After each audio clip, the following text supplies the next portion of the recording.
Bienvenue à bord Moussaillon du Flot de l'Histoire pour ce 20e et dernier épisode de la saison 1. Et oui, c'est déjà le dernier épisode de la saison 1. Donc moi je suis le capitaine Romain Rivière et je suis très content de t'accueillir à bord. Donc si c'est la première fois que tu m'écoutes, je vais présenter le Flot d'Histoire rapidement. Le Flot d'Histoire, c'est le podcast qui évoque à travers l'espace et le temps quand les vents lui sont favorables. Le but, apprendre du passé pour construire aujourd'hui le monde de demain. Donc arrime-toi bien et profite des alizés. Donc aujourd'hui, je vais te présenter le 20e épisode consacré à la créativité, 20e et dernier épisode. Donc cet épisode fait suite bien sûr à l'épisode 19 consacré à Asimov et comment être aussi créatif qu'Asimov. Donc si tu n'as pas écouté l'épisode 19, je t'invite vivement à écouter l'épisode 19 avant l'écoute de cet épisode. Et aujourd'hui, du coup, on va parler de créativité avec mon invité spécial, Pascal Roby. Mais avant ça, si t'aimes le Flow Histoire, si tu veux me soutenir, je t'invite vraiment à me mettre la note de 5 étoiles sur Apple Podcast, c'est ce qui m'aide le plus à le référencer. Tu peux aussi rejoindre l'équipage sur Patreon pour seulement 2 doublons. Voilà, pour seulement 2 doublons, tu peux rejoindre l'équipage, tu auras accès aux épisodes bonus, notamment les parties 2 des épisodes solo. En tout cas, merci à toi de ta présence et je te souhaite une bonne écoute. Bienvenue à tous, bienvenue sur le Flow de l'Histoire. Aujourd'hui, nous allons accueillir Pascal Roby, le créateur du podcast Les Racines de la Créativité, pour nous parler justement de créativité. Donc, bonjour Pascal. Ah, tu m'entends? Ouais, je sais pas ce qui s'est passé, ça a coupé. Je sais absolument pas ce qui s'est passé. J'ai écouté religieusement faire ton introduction et je sais pas ce qui s'est passé.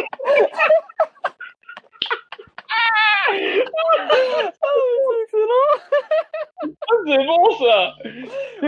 Ok, c'est bon. Bah du coup, rebonjour Pascal. Salut Romain, comment tu vas? Eh bah super, et toi? Bah écoute, nickel. Écoute, apparemment, je ne sais pas ce qui s'est passé. Souci technique, ça Ah, arrive. ça Je te dis arrive. direct. Ça arrive, les joies de l'enregistrement direct. En tout cas, bah, merci d'être présent parmi nous. Je suis super content. Donc, avant de commencer, est-ce que tu pourrais te présenter un petit peu pour nous dire qui tu es, où est-ce que tu vis, qu'est-ce que tu fais? Ouais, bien sûr. Donc, bon, moi, c'est Pascal et donc je suis auteur et créateur du podcast Les Racines de la Créativité. Et au départ, je partais à la rencontre de personnes qui me touchent par leur créativité, par leur personnalité. Et en fait, depuis quelques semaines, je m'intéresse de plus en plus à l'organisation et à la création de contenu, parce que ça, c'est vraiment des choses en fait qui me passionnent. Et puis, ben voilà. Et donc en fait, j'ai lancé une newsletter, voilà, il y a pas longtemps justement sur comment devenir beaucoup plus organisé dans ta création de contenu. Et donc c'est voilà, j'ai lancé ma newsletter il y a pas longtemps. Et puis, ben, je continue voilà les interviews où je pars à la rencontre de ces personnalités en fait qui me fascinent et qui me touchent. Ça, c'est excellent, ça. On connaît quelques-unes des petites personnes intéressantes pour la créativité. Donc, en tout cas, je suis content de t'avoir parmi nous. C'est vraiment top. Du coup, en parlant de créativité, est-ce que tu pourrais me dire qu'est-ce que c'est que la créativité? Alors justement, ça c'était ma question en fait quand j'ai commencé le podcast parce que justement, Eh oui. moi je comprenais pas, ouais, moi je comprenais pas, tu vois, la créativité. Je me disais, d'ailleurs moi ça a été c'est ce qu'on m'avait dit une fois pendant une formation de coach. On m'a dit, non mais Pascal, c'est vraiment un coach créatif. Moi quand j'ai entendu ça la première fois, je me dis, mais tu te fous pas un peu de ma gueule? Tu pas l'impression de te foutre de ma gueule? En quoi je suis créatif? Et en fait, c'est en lançant le podcast, je me suis dit, bon, j'ai envie de savoir c'est quoi la créativité, parce que j'ai vu le contenu sur Internet, sur Google, sur LinkedIn, en fait, un peu partout, tu vois, sur YouTube. Je me suis dit, ils parlent tous de créativité, mais pourquoi j'ai l'impression que c'est de la merde? Je me demande il y a quelque chose qui me manque, tu vois. Là, ça parle souvent d'inspiration, que voilà, la créativité, c'est souvent avoir de nouvelles idées, être inspiré. Oui, tout à fait. Je confirme que l'inspiration, avoir de nouvelles idées, ça fait partie de la créativité. Mais moi, il me semblait qu'il y avait autre chose. Et moi, en fait, c'est cette autre chose que j'ai identifié. Et donc aujourd'hui, j'ai identifié, en fait, dans la créativité, j'ai identifié 3 types de créativité. Et donc, je vais les expliquer. Et donc, en fait, tu as la créativité d'expression de soi. Qu'est-ce que c'est l'expression de soi? En fait, c'est tu as quelque chose à l'intérieur de toi. Tu as un rêve, un désir, une envie, et tu n'as qu'une envie, en fait, c'est de la matérialiser. Et tu vas tout faire pour matérialiser cette envie, ce désir, ce rêve. Et donc ça, c'est l'expression de soi. Et pour moi, voilà, aussi bien un entrepreneur qu'un artiste est dans cette expression de soi. Tu as ensuite le deuxième type de créativité, qui est ce que j'appelle la créativité de survie. Ok. Quel que soit ton niveau de conscience, il y aura toujours des contraintes qui peuvent être physiques, psychologiques, matérielles, sociales, ou quel que soit en fait le contexte, tu as toujours des contraintes. Face à ces contraintes, tu vas devoir les dépasser pour pouvoir survivre et même vivre. Et c'est ça ce que j'appelle la créativité de survie. Et enfin, tu as le troisième type de créativité que j'appelle la créativité d'inventivité. C'est quoi en fait? C'est en fait, tu crées quelque chose et en fait, cette idée en fait doit adhérer à au moins une personne autre que toi. Ça veut dire quoi? Ça veut dire que tu crées quelque chose et s'il y a une personne qui valide ton idée, c'est qu'elle est inventive. Et plus il y a de personnes en fait qui valident ton idée, plus elle est inventive. Et en fait, moi, j'ai décidé, enfin, je la symbolise en fait par un triangle où en fait, tu traces d'abord une ligne horizontale sur l'extrémité gauche. Je dessine un cercle où il y a marqué expression de soi.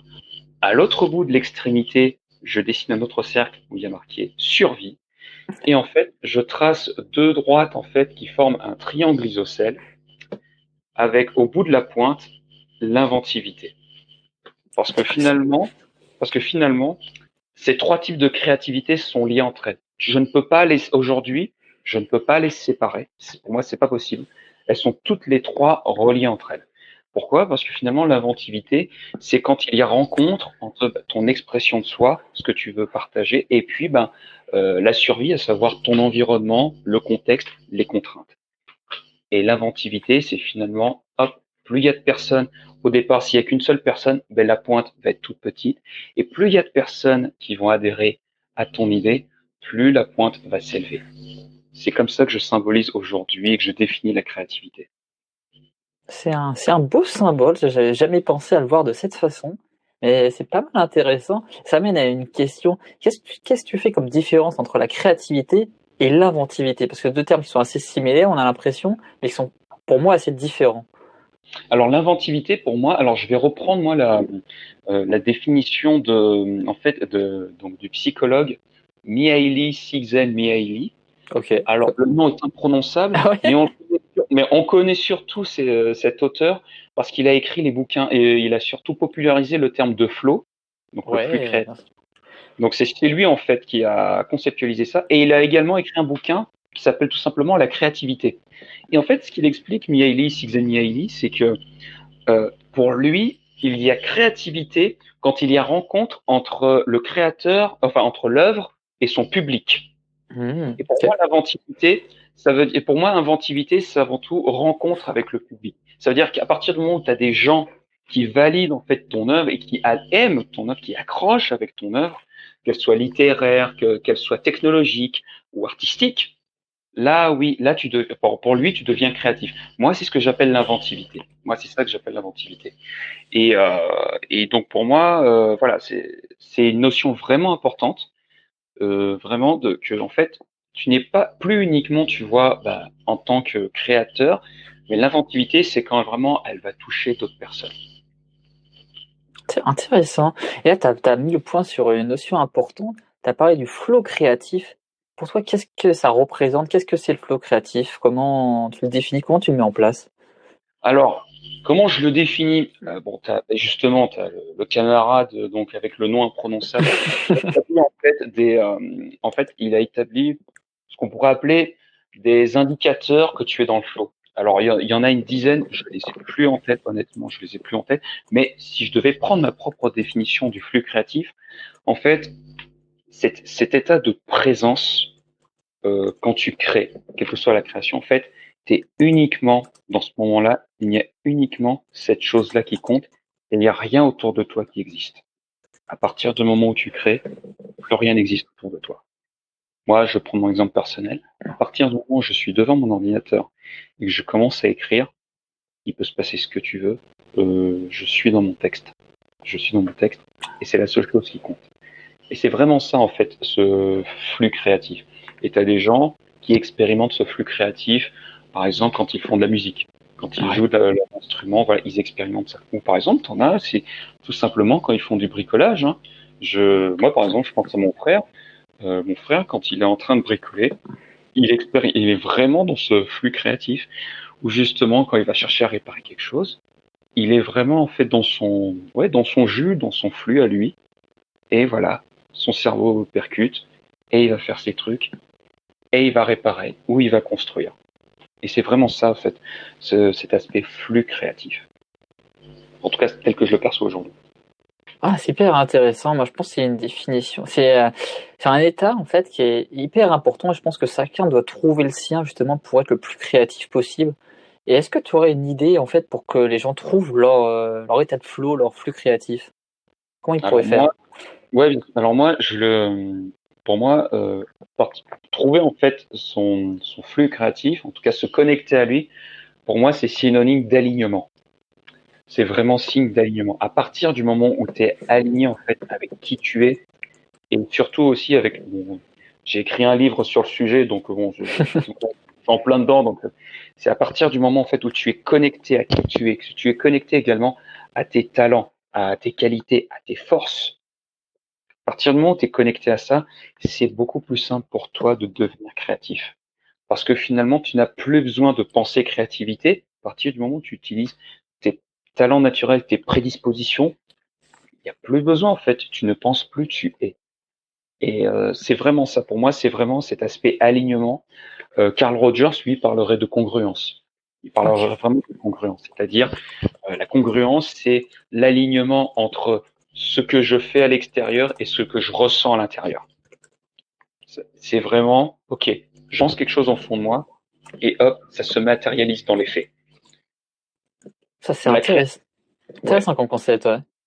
Ouais. Alors, Bah, là, en fait, la créativité, enfin, pour moi, telle que je l'aperçois aujourd'hui, ça rejoint un peu l'expression de soi, mais c'est vraiment important, tu vois, de vraiment, toi qui nous écoutes, de trouver vraiment quelles sont tes forces, quels sont tes talents, tes facilités également. C'est très important. J'utilise vraiment avec importance le mot facilité. Qu'est-ce qui est simple pour toi? Qu'est-ce qui est vraiment simple pour toi? C'est un jeu d'enfant. Et que pour les autres, c'est ultra difficile. Tu te connectes à ça, et bien en fait, c'est beaucoup plus simple pour toi d'être créatif. La créative, elle jaillit tout de suite et tu n'as plus besoin de réfléchir, tu fais les choses naturellement. Et c'est comme ça aussi, ben, pour en revenir au flux créatif, que tu te connectes beaucoup plus facilement à ton flow, à ton flux créatif. ouais, mais je pense que c'est quelque chose qui demande de l'expérimentation, de tester plusieurs choses pour voir dans quoi est-ce qu'on on prend du plaisir, dans quoi est-ce qu'on arrive à être connecté justement avec sa créativité. Et comment est-ce que toi, du coup, tu arrives à... Qu'est-ce que ça te procure? Qu'est-ce que ça t'apporte en fait d'être dans cet état? Est-ce que Alors tu en auras un fait, exemple? ben, en fait, ce qui est marrant, c'est que je crois que je ne suis jamais conscient. Je suis dans le flow, en fait, j'en suis jamais conscient. Et je crois qu'en fait, c'est plutôt bon signe. Parce que je pense que, à mon avis, en fait, tu ne dois pas chercher à être dans le flux créatif. Moi, je vais prendre un parallèle, en fait, qui peut paraître bizarre, mais moi, j'adore les sports de combat. Moi, Ok. vraiment, j'adore les sports de combat. Et en fait, il y a beaucoup de principes dans les arts martiaux. On te dit, c'est à force de répétition, en fait, au moment décisif, tu vas sortir le coup instinctif et c'est celui-là qui va faire mouche. C'est parce qu'au départ, moi, en fait, je travaille les bases. Mhm. Il y a une phrase que j'adore et que je répète souvent dans mon podcast, c'est pour être créatif, il faut connaître les bases. Les bases, chez moi, c'est l'écriture. C'est mon talent naturel et c'est en plus aujourd'hui quelque chose que j'utilise pour me faire connaître. J'écris des livres. Je parlais de mon livre sur la créativité, mais j'ai écrit un livre avec mes deux autres camarades, donc qui est mon premier roman qui s'appelle Les Gardiens de l'Espoir. J'écris maintenant aussi sur LinkedIn, je fais de la newsletter. Ça, c'est ma base, le truc pour lequel je bosse tous les jours. Et comme en fait je le bosse tous les jours, pour moi, ça, en fait, si tu me demandes d'écrire là maintenant, j'ai aucun problème. Ok. Je fais ça tous les jours. Et je ne cherche pas forcément à rentrer dans mon flux créatif, parce que finalement, à partir du moment où je suis vraiment connecté avec ce qui me met le plus en énergie et ce qui me correspond le plus, l'écriture, pour moi, on va reprendre les arts martiaux. Tu vois, c'est comme un samouraï. Un samouraï, on dit souvent qu'en fait, quand il a un sabre, ce n'est pas un sabre qu'il tient dans la main, ce n'est juste que l'extension de son bras.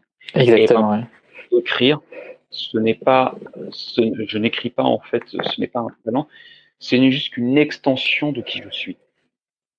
Et comme en fait, voilà, moi tu parlais à un moment donné qu'il faut tester, donc j'ai énormément essayé de choses pour savoir en fait ce qui me correspondait le plus. Ok. Et ce qui me correspond le plus aujourd'hui, c'est l'écriture.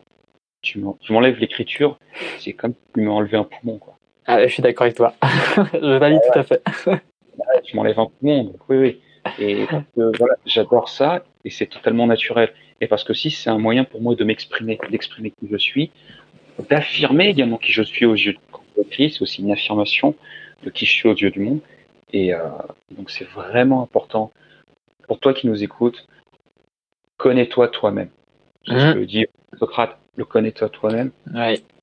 C'est super important, on te le rabâche à chaque fois, mais putain, c'est tellement vrai. Le connais-toi toi-même, donc je vais répéter, hein, connais tes forces, connais tes facilités, connais aussi tes défauts et tes faiblesses, tes tendances, c'est aussi important. C'est aussi important, peut-être pas forcément au début parce que tu as envie de travailler sur tes forces. C'est important de bien travailler sur tes forces parce que voilà, c'est ça que tu as envie de développer. Mais c'est aussi très important de connaître aussi tes faiblesses, tes défauts, tes tendances. C'est aussi important.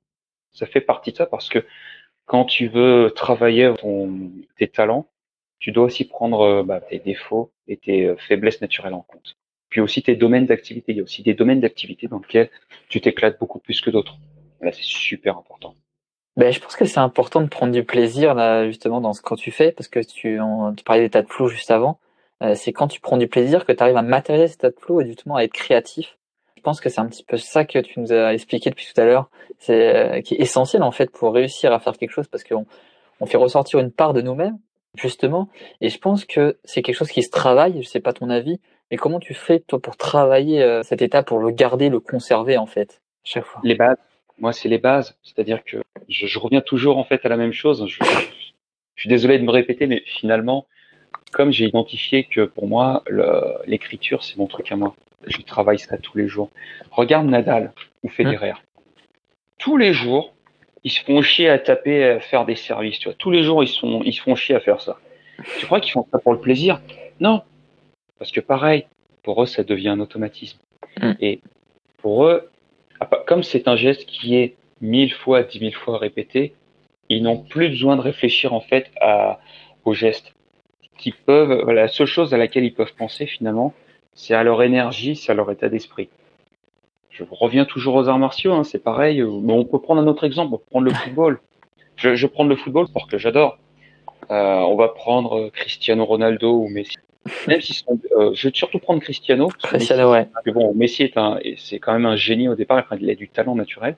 Et même si Cristiano il est talentueux, c'est quelqu'un qui a énormément travaillé sa condition physique. Ah ouais. Aujourd'hui, Cristiano il doit avoir 33, 34 ans, mais il fait extrêmement attention à sa santé, à son alimentation. Il fait énormément de sport et il répète ses gammes. Tous les jours à l'entraînement, c'est quelqu'un qui fait très attention, qui est très précis dans ce qu'il fait, et c'est pour ça qu'il est ultra performant. Bien sûr, voilà, il y a aussi de temps en temps, voilà, l'aspect psychologique qui entre en jeu, mais comme en fait, il a les bases de son métier, c'est quoi? Donc, c'est savoir frapper le ballon, c'est savoir faire des courses, savoir faire des appels, savoir bien se placer. En plus, lui maintenant, c'est un leader, donc il doit être aussi capable de tirer son équipe vers le haut. Donc voilà, ça les bases. C'est vraiment ça les bases. C'est vraiment des gestes basiques de ce que tu fais aujourd'hui, mais d'en être extrêmement doué. J'écoutais par exemple une vidéo d'un champion de karaté Kyokushinkai qui s'appelle Gemma Belkoja. Et donc lui, il est vice-champion du monde de karaté Kyokushinkai et il expliquait en fait pour lui, à partir du moment où il avait la ceinture noire en fait, tous les jours quand il entrait en fait sur le tatami en fait, il se remettait en question parce que pour lui, tant qu'il ne faisait pas 100 coups de poing parfaitement, et ben il recommençait. Ok. Et ben ça voilà, ça pour moi voilà, c'est aussi ça, c'est les bases. Ben, je pense que c'est important. Tu as parlé du travail, le travail avec la répétition. Je pense que c'est comme ça qu'on reste à mieux. Moi, j'ai toujours l'image de, on est coordinateur, on a besoin de se mettre à jour tout le temps pour rester au niveau, pour rester à jour justement. On a besoin de se mettre à jour et du coup, ça se fait par le travail répétition. On parlait d'écriture. Si tu aimes bien écrire et que tu veux en faire ton activité, c'est là où tu as ton flow. Il faut que tu écrives tous les jours.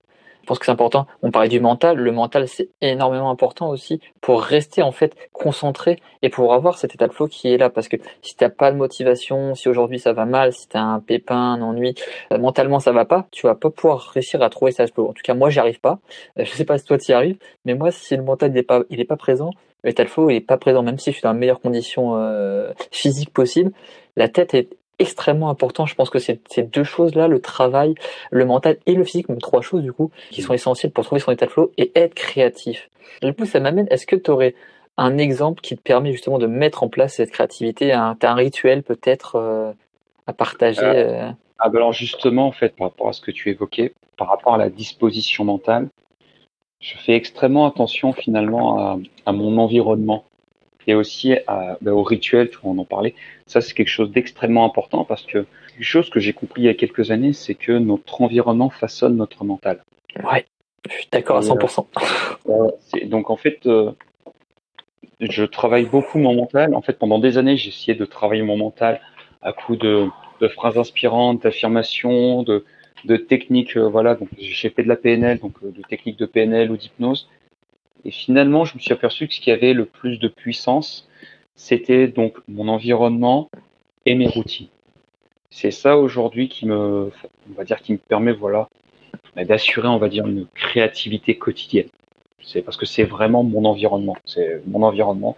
C'est la façon, voilà, dont je vais faire ma séance de sport ou la façon aussi dont je m'alimente. C'est tout un ensemble de petites choses qui me permettent de faciliter en fait cette créativité-là. Parce que pour moi, la créativité, c'est global.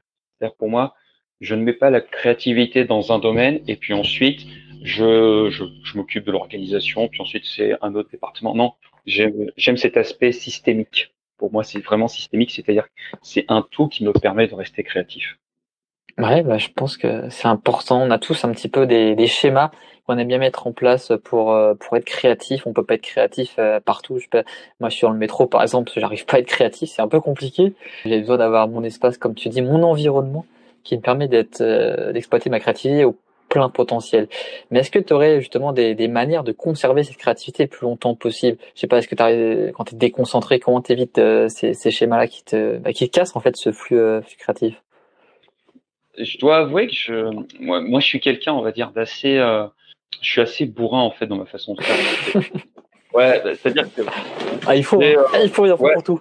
moi je suis plutôt un mec bourrin, c'est-à-dire que voilà, par exemple, bon, j'ai des journées thématiques. Donc là, par exemple, aujourd'hui, je savais que j'avais l'interview, donc j'ai placé peu d'actions, voilà, qui allaient me générer, on va dire, on va dire, d'effort mental, parce que je savais, voilà, que j'avais envie d'être pleinement présent pour cette interview.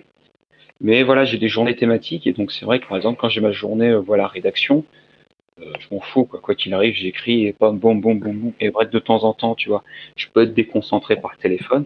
Je fais bon, ben tant pis, j'y vais, quoi, j'ai pas le choix. Parce que je me dis aussi toujours, si tu le fais pas, qui c'est qui va le faire à ta place? Et donc j'ai toujours un peu cette phrase en tête qui me dit, ouais, bon, c'est marrant, tu peux être déconcentré, mais si tu fais pas ton travail, si tu tapes pas, là, si tu rédiges pas, tu vois, ces trois quatre mails là que tu prépares, qui c'est qui va le faire à ta place? C'est ça. Donc moi, c'est vrai que je fonctionne beaucoup, on va dire, de cette manière-là. Et après, je m'accorde aussi des pauses. J'ai un format de podcast qui s'appelle les pauses récréatives. Et ça, c'est voilà où je partage voilà deux trois petites choses que j'apprends autour de la créativité. Mais disons que j'ai aussi mes propres pauses récréatives et quelque chose que j'aime bien faire, que j'ai fait il y a pas longtemps. Je vais le partager dans un mail ou j'ai dû le partager, ça dépendra quand tu le diffuseras. J'aime bien tout couper pendant 24 heures. Pas de téléphone, pas de télé. Bon, normalement, normalement, si tu es quelqu'un de sain d'esprit, tu as abandonné la télé. Ah oui? Normalement, ouais, Normalement. non. Bon, en tout cas, tu coupes BFM, tu coupes, voilà, enfin ça, voilà. Donc tu peux avoir une télé, mais coupe BFM, tout ça c'est bien. Et donc pas de télé et pas d'ordinateur.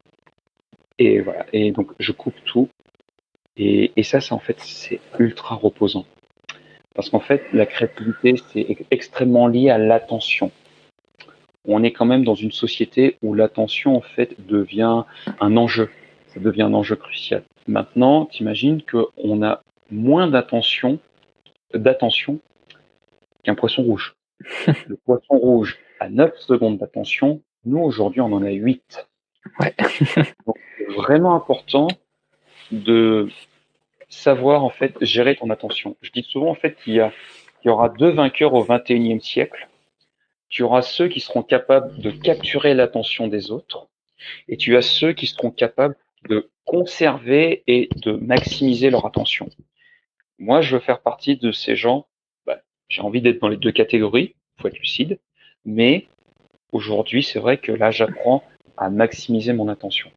Et pour le maximiser, avoir des plages justement où je ne reçois pas des notifications, c'est vraiment important pour moi. Et ça me permet peut-être, voilà, d'être beaucoup plus résistant au moment de déconcentration.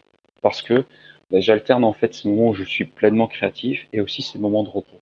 Mais moi, je suis tout à fait d'accord. Je pense que le mode avion, son téléphone est un très très bon ami. Et ça me fait penser à quelque chose qui entre pleinement dans le cadre du processus créatif, c'est l'ennui. Ah, C'est une notion qu'on a un petit peu oubliée. Avant l'ère d'Internet, des téléphones et tout ça, on avait l'occasion de s'ennuyer. Et on s'ennuyait. Et en fait, cet ennui, il permettait en fait de faire une pause avec son esprit, qui permettait d'analyser ce qu'on avait appris, qu'on avait ingurgité, et de faire le tri dans toutes ces données pour justement les mémoriser facilement. Aujourd'hui, le cerveau n'a plus le temps de se reposer parce qu'on est tout le temps, comme tu l'as dit, submergé d'informations. On a trop d'informations. Du coup, le cerveau n'a plus le temps de faire le tri dans ça et on oublie que c'est essentiel en fait pour être créatif, en tout cas pour moi, je pense, de s'ennuyer, laisser son esprit vagabonder, s'asseoir sur un banc, observer le paysage. Parce qu'aujourd'hui, quand on a des bonnes idées, ça arrive souvent sous la douche, parce qu'on n'a pas notre téléphone, on n'a pas Internet, on n'a rien. On est juste avec nous-mêmes, notre esprit. Et je pense que c'est quelque chose qui est assez essentiel de savoir s'ennuyer. Donc je sais pas si c'est quelque chose qui pour toi rentre dans le processus créatif, cette notion mais, d'ennui. mais totalement. Mais c'est pour ça. C'est en lien en fait avec la coupure totale de 24 heures. Exactement, ouais. C'est totalement lié. En effet, je m'en suis aperçu, c'est aussi d'où la guerre de l'attention. L'ennui, c'est vraiment important de savoir bien s'ennuyer, vraiment important. Et donc, ouais, je ne peux que valider ces dires. Vraiment, l'ennui, c'est ça en fait qui te rend créatif. Voilà, c'est moi je me souviens parfois quand j'étais plus jeune, tu vois, de certains repas de famille où tu te dis putain, j'ai qu'une envie, c'est de me tirer, mais en fait, tu sais que tu peux pas rester là. Tu sais en fait que tu peux pas dégager parce que si tu le fais, tu vas t'en prendre une. Tu vois, et en fait, t'as pas le choix. Tu sais que tu t'emmerdes, donc bon, qu'est-ce que je fais? Et et ça, en fait, ce genre en fait de situation où t'as pas d'autre choix, et ça, en fait, ça t'oblige en fait à voilà à être créatif. Et voilà, cet ennui-là, en fait, est source de créativité. Et en fait, ça me fait penser à un concept. Je crois que c'est Édouard de Bono qui parle de défocalisation. Et en fait, c'est simple. Quand tu veux en fait renouveler ton inspiration et tes idées, souvent en fait, ce qui se passe, c'est que parfois, à force de trop te concentrer sur un sujet, ben, en fait, t'es fatigué mentalement. Mentalement, t'es fatigué et tu te dis putain, j'arrive plus à avancer, je sais C'est pas ça, quoi faire. c'est Et je ça. me dis putain, j'aimerais trouver d'autres idées, mais putain, ça avance pas. Et en fait, ce qu'il explique, Édouard Bono, mais je l'avais déjà vu ailleurs, c'est finalement, tu sais quoi, oublie ce sujet pendant un moment, une journée, et pense à autre chose. Et concentre-toi totalement sur autre chose. Eh ben, c'est impressionnant, mais en fait, ton cerveau, lui, il a le temps de digérer l'information et de renouveler son énergie. Et étrangement, c'est dans ces moments de repos que tu dis, oh putain, c'est ça. Oh putain, mais en fait, c'est exactement ça. C'est exactement ça que je voulais. Parce que tu laisses aussi le cerveau se reposer. Ouais, mais je pense que c'est hyper important. Moi, je vais prendre mon exemple à moi parce que c'est quelque chose qui est marquant en fait pour cet état. Moi, j'ai toujours été catégorisé comme un rêveur en fait. J'arrive pas à rester concentré sur des conversations parce que on est tellement submergé d'informations que je déconnecte souvent et on m'a toujours dit, mais tu m'écoutes pas, t'es dans la lune.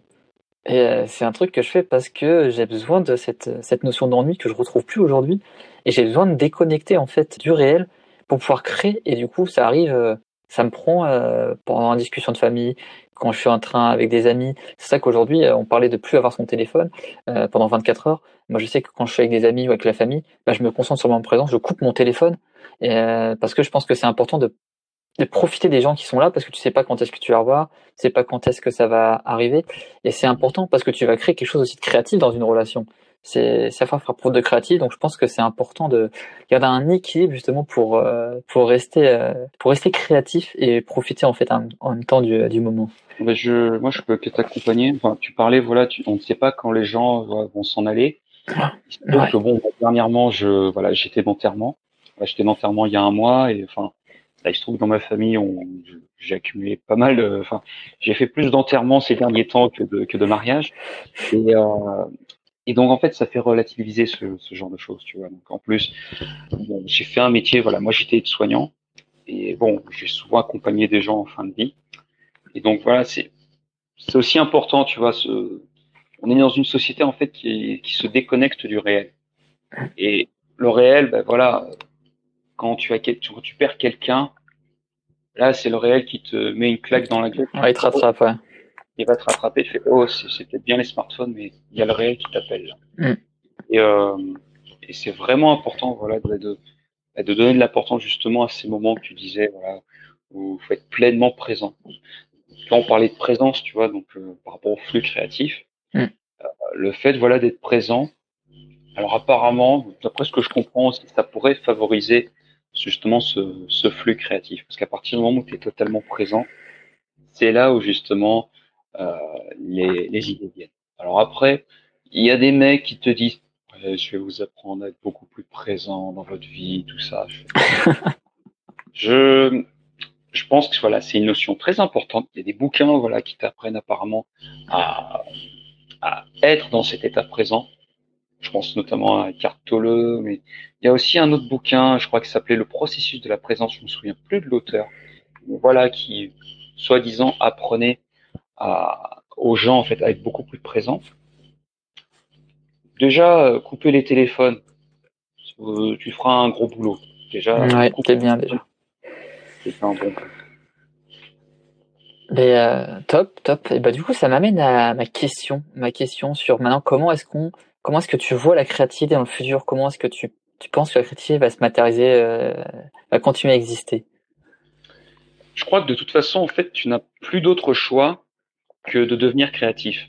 Autant avant, la créativité pouvait être une option, maintenant c'est une question de survie. Pour moi, je considère qu'aujourd'hui, tu n'as plus d'autre choix que d'être créatif. J'en ai souvent parlé dans mon podcast, mais aujourd'hui, voilà, on ne peut plus faire, tu vois, on peut plus pratiquer une activité comme on l'a pratiqué il y a encore 30 ou 40 ans. On ne fait plus voilà, un seul métier, tu vois, pendant 40, 50 ans. Non, Ouais. non, on va devoir, tu vois, se renouveler à chaque fois et créer voilà, un nouveau métier. Il y a même, apparemment, dans 15 ans, il y a, euh, je crois, c'est 80% des métiers qu'on connaît aujourd'hui qui vont disparaître. Donc, ça veut dire Ouais, qu'il y a créer de nouveaux métiers. c'est De incroyable. nouveaux... Ouais. Bah oui, parce qu'il faut dire merci à l'intelligence artificielle. Voilà. Et aussi aux ultra licenciements économiques. Voilà. Voilà, des trucs comme ça. Ah oui, c'est une crise aussi. Alors oui, une crise économique qu'on a fait cacher aussi avec le coronavirus. Voilà, ça aussi, ça. Oui, en fait, quand on s'intéresse un peu au sujet, tu t'aperçois que le coronavirus cachait en fait la crise économique qui était déjà là bien présente. Ça, c'est une autre histoire, mais voilà, ça c'est. De toute façon, tu n'as pas d'autre choix. Je dis souvent en plus que la société aujourd'hui a fait qu'on a détruit les repères. On a détruit des repères qui existaient avant et maintenant tout est fait pour qu'on se mélange, qu'il n'y ait plus de repères, qu'il y ait plus de démarcation. Donc, de toute façon, tu n'as pas d'autre choix aujourd'hui que de créer tes propres repères. Et comment créer ses propres repères? Ça commence déjà par toi. J'ai parlé d'un bouquin en fait avec une invitée, donc Mylène Marvin, qui s'appelle "C'est les frontières", voilà, dans la relation, dans les relations d'accompagnement. C'est le bouquin est d'Anne Linden et en fait, c'est comment déterminer en fait tes propres frontières. Avant, tu vois, il existait des frontières donc autour des pays. Bon, maintenant, on a décidé que ça n'existait plus. C'est un choix, mais c'est ultra important d'établir des frontières déjà entre toi et le monde extérieur, parce que ces frontières-là, elles vont te permettre déjà en fait de créer des repères. Et c'est super important d'avoir des repères parce que c'est sur ces repères-là que tu vas pouvoir t'appuyer, tu vas pouvoir tenir debout. Et quand tu es capable de te tenir debout, d'avoir des repères, là, tu peux avancer. Et donc, on est aujourd'hui dans une société où on est obligé de recréer ces repères. Donc, la créativité, tu parlais voilà de la créativité pour le futur. On va pas avoir d'autre choix que de devenir créatif pour déjà créer de nouveaux repères juste pour soi et ensuite au niveau collectif et à un niveau plus grand. Tout à fait d'accord avec toi. Et pour conclure ce super échange, je finirai par le fait que tu as mis un point important, je pense. C'est le fait qu'on essaye de créer une masse homogène de personnes et que la créativité, justement, elle permet de se mettre au-dessus, même de sortir de cette masse et de se différencier en devenant unique et en créant, et en se réalisant soi-même, en fait, en créant la personne qu'on a envie d'être. Et du coup, faire ce qu'on a envie de faire dans la vie. Donc, je pense Oui, que la créativité est quelque chose d'hyper important pour justement trouver ce qu'on a envie de faire et vivre la vie qu'on a envie de vivre. oui, bah, de toute façon, pourquoi je parle des frontières, notamment au niveau géographique? Avant, on était dans un pays qui s'appelait la France et il y avait des particularités, tu vois, donc la gastronomie, la langue, l'histoire, des trucs extrêmement importants qui nous caractérisent, qui nous définissent. Et quand tu creuses, même au niveau des régions, tu vois, d'une région à une autre, il y a aussi des particularités, des différences qui, voilà, nous rendent uniques. Or, aujourd'hui, on est dans une société, on a voulu tout effacer, donc on efface les frontières, on a voulu effacer et faire des individus mélangés. Moi, ça me dérange pas, mais au final, tu perds des repères. Et ce qu'on aimait, en fait, tu vois, dans les voyages, c'est finalement découvrir une autre culture qui ne nous ressemble pas. Et comme tu rencontres une culture qui ne te ressemble pas, ça te fait également aimer ta culture de chez toi. C'est ça aussi qu'on aime quand on va découvrir un pays qu'on ne connaît pas, qui nous ressemble absolument pas. C'est pour aussi redécouvrir ce qui nous plaît chez nous. Ouais, Et ça. ouais, dans une société finalement où on veut tout effacer, est-ce qu'on n'est pas aussi en train d'effacer l'identité individuelle? Je pense que c'est quelque chose qui se discute, mais bon, ça se discute. Et du coup, je te propose de passer à la deuxième partie, si tu veux bien. Vas-y, vas-y, vas-y. Je pense on a pas mal évoqué le sujet de la créativité. Je pense on était vraiment bon sur ce sujet-là. Donc, merci à toi d'avoir parlé de la créativité aujourd'hui. Donc, du coup, je vais te proposer de passer à la première question de cette deuxième partie et de nous partager une situation qui te représente en rapport avec la créativité, par exemple. Une citation qui me représente, j'en aurais plusieurs. Mais tu vois, j'ai déjà réfléchi en me disant si je devais donner une définition simple de la créativité, et vraiment extrêmement simple, j'ai trouvé celle-ci en fait, c'est que la créativité, c'est l'acte de donner vie et de redonner vie. C'est beau ça. Ouais, mais parce qu'en fait, c'est vraiment ça. C'est vraiment en fait la créativité. Tu deviens créatif quand tu donnes vie à une idée, ou que tu redonnes vie à un vieux rêve que tu avais au fond de toi. Créativité, voilà, ouais, c'est vraiment ça. Voilà. Je peux que valider. Est-ce que c'est de quelqu'un en particulier Non, ou... c'est moi. Ok, c'est une belle C'est, citation.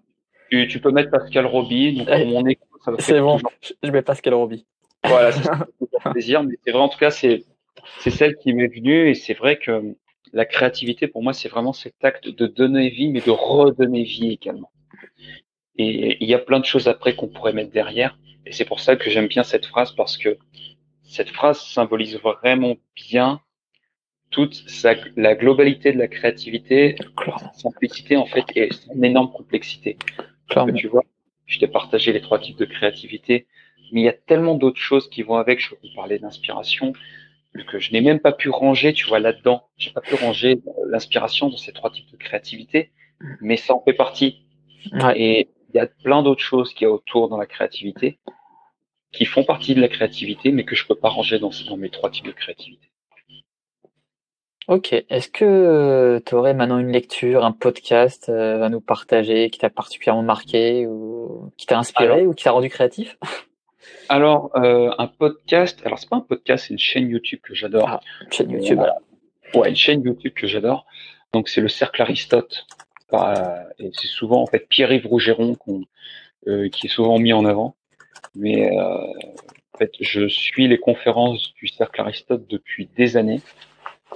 En tout cas, leurs vidéos, leurs conférences. Et si tu veux comprendre le monde dans lequel tu vis, je trouve que ce sont les meilleures conférences et je trouve que Pierre-Yves Rougeron est le meilleur expert politique français.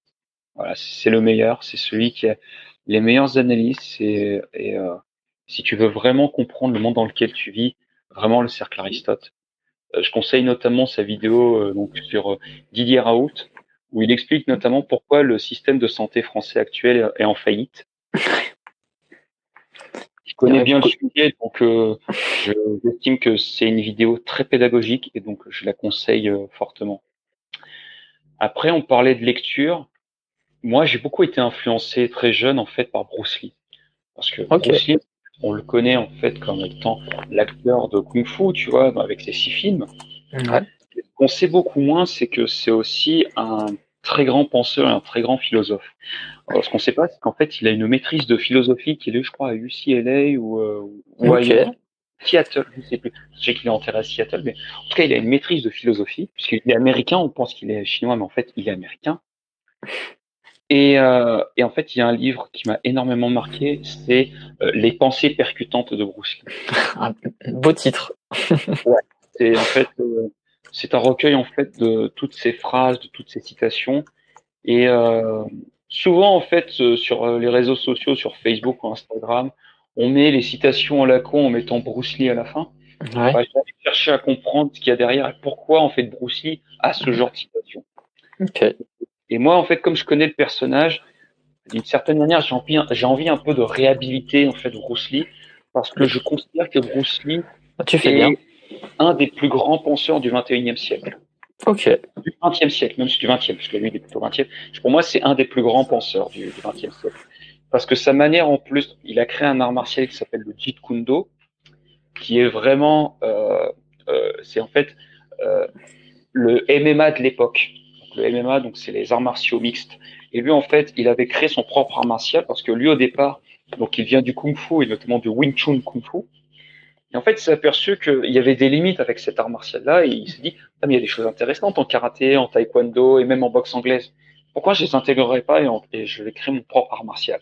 Et il a conceptualisé ça, en fait, dans un livre qui s'appelle Le Tao du Jeet Kune Do, où il explique, en fait, la genèse de cet art martial-là. Après, tu as sa version, on va dire, pratique, qui est ma méthode de combat, donc de Bruce Lee, où il explique, en fait, le Jeet Kune Do. Et puis après, tu as d'autres enseignants en fait qui ont partagé voilà cet art martial là. Et pourquoi j'en parle? Parce que il a créé cet art martial là fin des années 60, début des années 70. Et à la même époque, il y a 2 Américains qui observent des gens pour savoir en quoi ils sont vraiment doués. Ces mecs s'appellent Richard Bandler et John Grinder.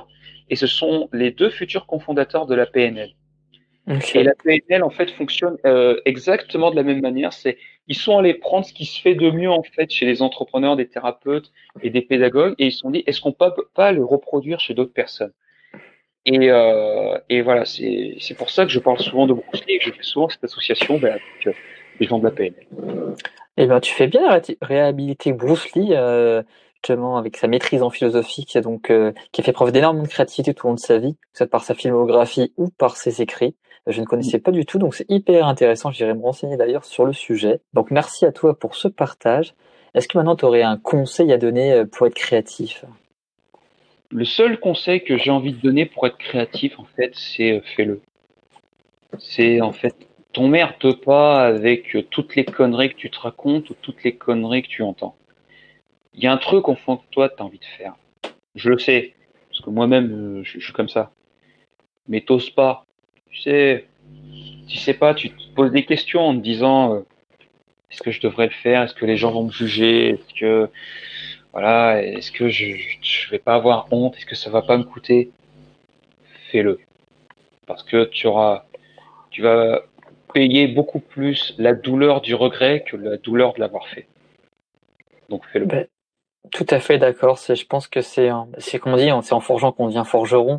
C'est bête, mais c'est ça. C'est en écrivant que tu deviens écrivain. C'est en faisant les choses qu'on apprend. On va se tromper. Il faut pas avoir peur de se tromper. Mais justement, on va être créatif parce qu'on va être créatif à la fois dans l'échec, à la fois dans la réussite. Et c'est comme ça qu'on va essayer à trouver son style, la façon qu'on a envie de faire, en essayant plusieurs fois. Tous ceux qui ont essayé, il y a plein d'exemples. Moi, je sais qu'on parle souvent de J.K. Rowling qui a été refusé 12 fois pour son roman Harry Potter. On parle aussi d'autres qui ont été refusés plus de 30 fois avant de publier leur premier roman. Walt Disney, par exemple, quand il a voulu financer son parc donc Disneyland, il s'est fait refuser par 300 banques. Voilà. 300 banques ont refusé de financer son projet de parc. Et c'est la 301e qui lui a dit oui. Oui, voilà, donc c'est ça, il faut faire les choses et après on réussit, mais au moins on n'a pas de regrets. C'est vraiment le plus important, c'est faire les choses et puis trouver ce qui nous correspond. Donc merci à toi pour ce partage parce que c'est quelque chose que je partage, du coup que je partage aussi avec toi comme philosophie. Donc c'est top. Est-ce que maintenant tu aurais quelque chose à ajouter pour conclure cet échange? Eh ben, en fait, je vais juste terminer, en fait, avec ce qu'on racontait, c'est que se tromper fait partie du processus créatif. Eh ben ça c'est top parce que voilà, ça fait prolongement de ce qu'on vient de dire juste avant. Donc ça c'est parfait, moi je suis tout à fait d'accord. Est-ce que maintenant tu pourrais dire où est-ce qu'on pourrait te trouver? Ouais, bien sûr. Donc, pour me retrouver, vous pouvez me retrouver donc sur Spotify. Donc, vous tapez les racines de la créativité. Donc, vous me trouvez également sur YouTube. Vous pouvez également me trouver sur LinkedIn. Vous tapez Pascal Roby LinkedIn, vous tombez facilement sur moi. Et sinon, il y a ma newsletter. Voilà, vous pouvez me trouver sur ma newsletter qui s'appelle Dans la tête d'un créateur de contenu, où je partage tous les jours en fait mes meilleures astuces pour créer plus facilement du contenu et être beaucoup plus organisé. Eh ben c'est parfait. Donc merci à vous de nous avoir écoutés. J'espère que maintenant vous allez être encore plus créatifs que vous n'étiez avant le début de cet épisode. Et moi j'aimerais vous poser une question, enfin vous proposer quelque chose. C'est que si vous avez aimé cet épisode, de le partager à une personne à qui ça pourrait apporter de la valeur pour devenir plus créatif. Et puis pour tous ceux qui veulent me suivre, je vous invite à rejoindre mon infolettre, donc romainrivière.net/infolettre. Et je vous dis à la prochaine fois. Merci Pascal et à très vite. Salut.